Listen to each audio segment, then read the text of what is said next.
आफूलाई जानकारीमा आएको कुरा म पदमा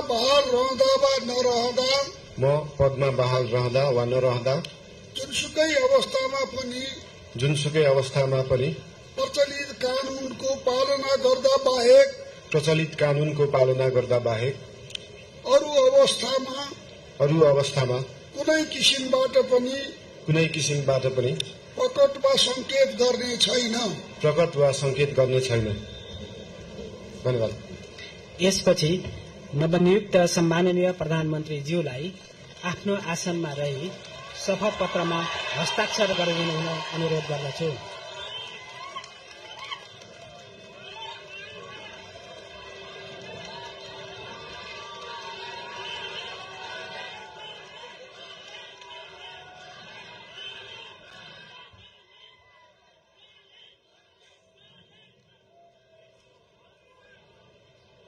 सम्माननीय प्रधानमन्त्री श्री बालेन्द्र शाहज्यूबाट प्रधानमन्त्री पद तथा गोपनीयताको शपथ लिने काम सम्पन्न भएको छ।